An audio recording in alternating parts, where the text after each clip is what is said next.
It's the gift that keeps on giving. Ever since Taylor and Travis donated millions to New York charities, Swift. There's a letter sitting somewhere in New York, right now, written by a woman who lost her husband 5 years ago.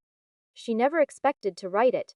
She never expected anyone like this to read it. But here we are. Because two of the most photographed people on the planet just did something that had nothing to do with cameras at all. Taylor Swift and Travis Kelce are getting married. You already know that. The internet has known every detail it could get its hands on for months. Months. The dress rumors, the guest list, the venue. But while all of that noise was happening, something else was happening quietly in the background. Something almost nobody was talking about. Head of their wedding, the couple donated $2 million. Not to a charity built around their own image. Not to something that would trend for a day and disappear. They gave it to an organization most people outside New York have never even heard of, one built entirely around grief that never makes headlines anymore. Man, it's called Answer the Call, New York City. And once you understand who that organization actually helps, the size of that donation starts to feel very different. Johnst. This isn't a story about a celebrity wedding. It's a story about what happened after three families opened their mailboxes and found out someone remembered them. Okay, so what exactly is Answer the Call? New York City. It's not a foundation with a slick office and a marketing team. It's something much smaller and much heavier than that. It exists for one reason. When a police officer, a firefighter, or an EMS worker in New York dies in the line of duty, their family is left behind, and life doesn't pause to let them catch up. Bills still arrive. Kids still need school supplies. Birthdays still happen, except now there's an empty chair at the table. That's the gap. Answer the Call New York City was built to fill. Ambience. Not just financially, although that matters more than most people realize. It's also about something harder to put a price on. Community. The feeling that somebody out there understands exactly what you're going through, because they've been through it too. Clond. That's the part that made this donation land so differently for the families involved. Bandy. One of them is Patricia Palameni. Her husband, Jack Palameni, was a New York City Police Department detective. In 2020, he died. One more name added to a list that never seems to stop growing. And earlier this month, Patricia posted something on Instagram that most people, scrolling past, never stop to read twice. Dumjus. She wrote directly to Taylor Swift and Travis Kelce. Blunja. I know firsthand how much the support of this organization means to families like mine, she said. Bean. Then came the line that explains why this donation is being talked about at all. Meant, your donation is so much more than a financial gift. It provides hope, comfort, and sense of community for families who are learning to navigate life. After the loss of someone who dedicated their life to serving others. Undastet. Read that again. Not a thank you for money, a thank you for being seen. And Patricia wasn't the only one who felt that way. Yes, there's a different kind of grief that comes from losing a parent as a child, one that doesn't just live in the moment it happens, but grows up along. Amanda Rivera knows that kind of grief better than almost anyone. Thanks her father, NYPD officer William Rivera, died back in 2004. How does that configure? Amanda was young, and in the years right after. I mean, yeah, you every single year you kind of put everything into perspective at the end, get a full, self-scout. Years following my dad's passing, it was hard to find our way and find support for my mom and me. She wrote, we felt so alone in our grief and thought no one knew what we were going through. Blinged. That sentence alone says everything about why an organization like this needs to exist. Because grief in silence is a different kind of heavy. It convinces you that nobody else could possibly understand. Then something shifted. Band. We found a community where people knew what the other has been through and made friends who eventually became family. Amanda continued. Indotance noticed that word. Family. Not a support group, not a service. Not a service. Family built from strangers who happen to share the same kind of loss. No. And what came next is the detail that quietly says more than any statistic could. Lalian, because of Answer the Call, New York City, Amanda got to throw out the first pitch at a New York Mets game. She's been to concerts. She's had experiences most people would call ordinary and night out. A stadium crowd, music playing except for her, those moments meant something else entirely. They meant being a kid again for a night. Being just Amanda, not the daughter of an officer who never came home. Bond. That's the part people miss when they hear $2 million donation and picture spreadsheets and press releases. Manger. It doesn't just cover funeral costs or unpaid bills, although it does that too. It buys back small pieces of a normal life for people who had theirs taken without warning. Warning. And just Patricia's letter was about comfort. Amanda's was about something almost harder to describe, feeling like a person again. Ed. Instead of just a story, people whisper about plan. But if those two stories reached into your chest, the next one goes back even further. Back to a single morning in September that changed an entire country. And it belongs to a woman who has been carrying this loss longer than almost anyone else.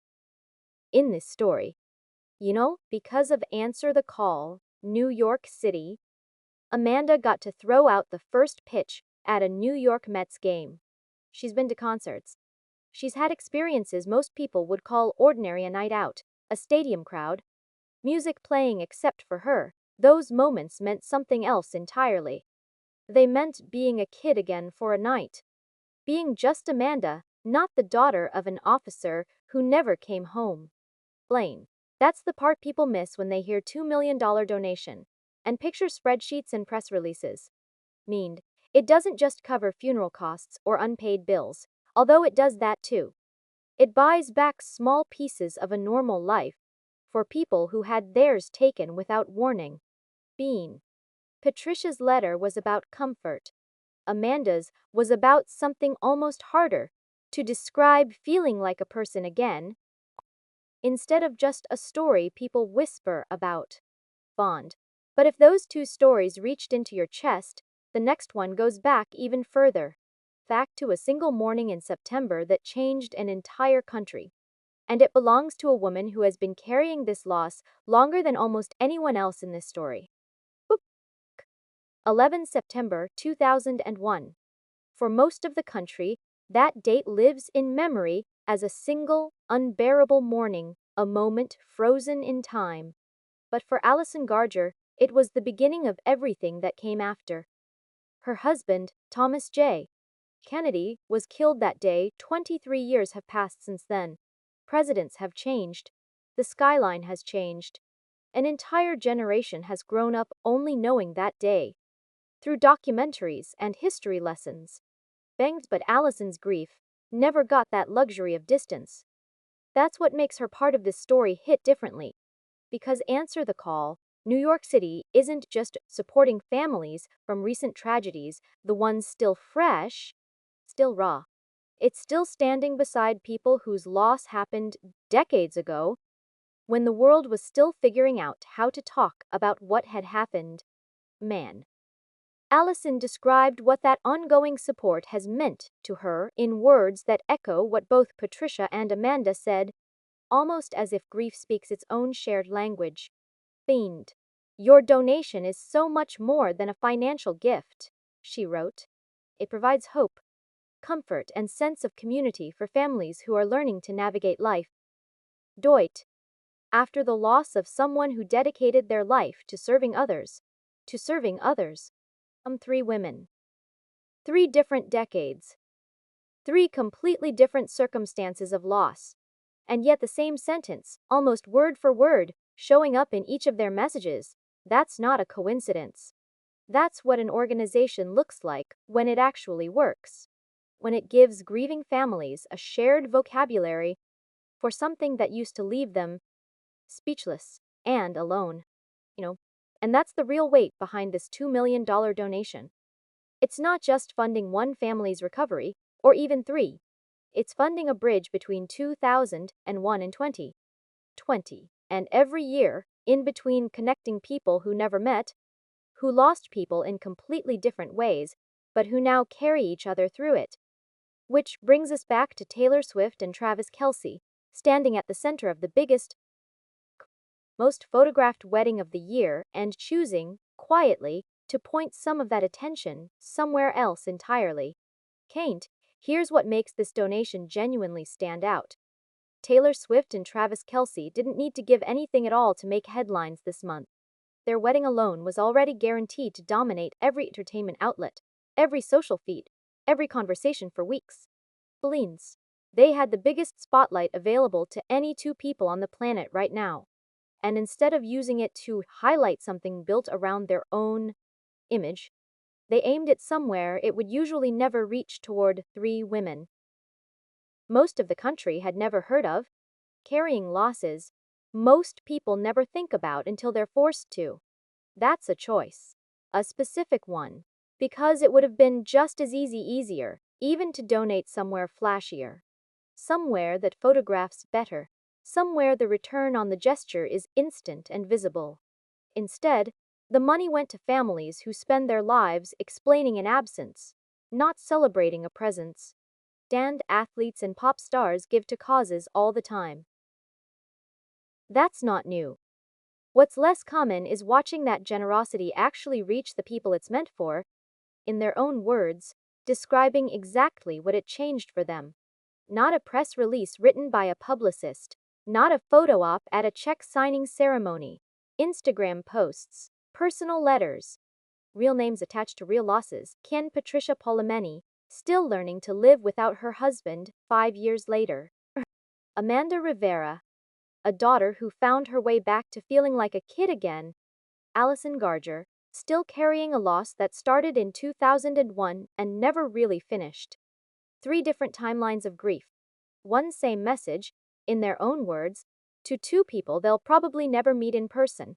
Beamed. That's the story underneath the headline, not a celebrity wedding, not a number. 3 families who got to feel, even for a moment, like somebody out there still remembers what they lost and thought it was worth $2 million to make sure they're not carrying it alone. Weddings are supposed to be about the 2 people standing at the center of them. But sometimes, the most telling thing about a couple isn't what they do. On their big day, it's what they choose to do, quietly, before anyone's even. Baines, Taylor Swift, and Travis Kelce could have kept this donation private forever. They didn't leak it. They didn't announce it themselves. It only became public because the families they helped chose to say thank you in their own words, hey free, on their own time. Maybe that's the actual story here.